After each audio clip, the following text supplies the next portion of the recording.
زمیں پہلے ایسی کبھی بھی نہ تھی، پاؤں مٹی پہ ہوتے تھے، نظریں افق پر، مگر آج یہ عالم ہے، پاؤں رکتے نہیں، آنکھ کھلتی نہیں۔ ان الفاظ کو سنجونے والے پیغام آفاقی کی آنکھیں اب بند ہو گئی ہیں اور پیر بھی رک گئے ہیں۔ پیغام آفاقی 60 برس کے تھے، ان کا تعلق بہار سے تھا۔ معروف ادیب و شاعر پیغام آفاقی کے سانحہ ارتحال کی خبر نے علیگ برادری کو غمزدہ کر دیا ہے۔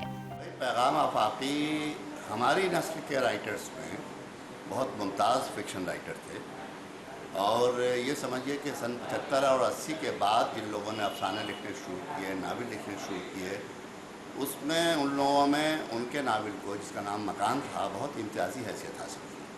پیغام آفاقی ہماری عہد کے بہت اچھے تخلیق کار تھے، جنہوں نے مختلف اصناف ادب میں طب آزمائی کی۔ انہوں نے 2 ناول لکھے، افسانوں کا مجموعہ بھی شائع ہوا ان کا، اور نظموں کا بھی مجموعہ شائع ہوا۔ لیکن پیغام آفاقی کی اصل شہرت ان کو ناول مکان سے ملی۔ یہ پہلا ناول تھا اردو کا جس میں تانیسی حوالے سے ایک ڈسکورس قائم کیا گیا۔ ان عہدوں پر رہنا، اتنی سادگی سے رہنا بہت مشکل کام ہے۔ بہت سادہ طبیعت کے آدمی تھے۔ علی گڑھ کسی بھی دوست کے یہاں کوئی خوشی ہو، کوئی غم ہو، ایسا کبھی نہیں ہوا کہ وہ نہ تشریف لائے ہوں۔ ہمیشہ وہ آتے تھے، ساتھ رہتے تھے۔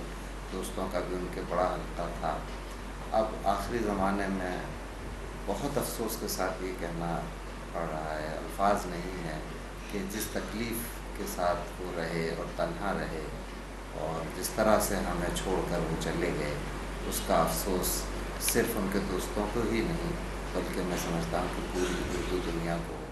اردو ادب کی اہم شخصیات کا کہنا ہے کہ پیغام آفاقی اردو فکشن کا ایک معتبر نام تھا جو ہم سے جدا ہو گیا۔ پولیس میں اعلیٰ عہدے پر فائز ہونے کے باوجود ان کا تخلیقی سفر کسی تعطل کا شکار نہیں ہوا۔ انہوں نے مختلف ادبی اصناف میں طب آزمائی کی۔ شاعری سے بھی انہیں گہرا شغف تھا۔ ان کا شعری مجموعہ درندہ اور افسانوی مجموعہ مافیا شائع ہو کر مقبول عام ہو چکے ہیں۔ ان کے فکشن کے حوالے سے متعدد مقالے اور کتابیں بھی شائع ہو چکی ہیں۔ ETV نیوز، علی گڑھ۔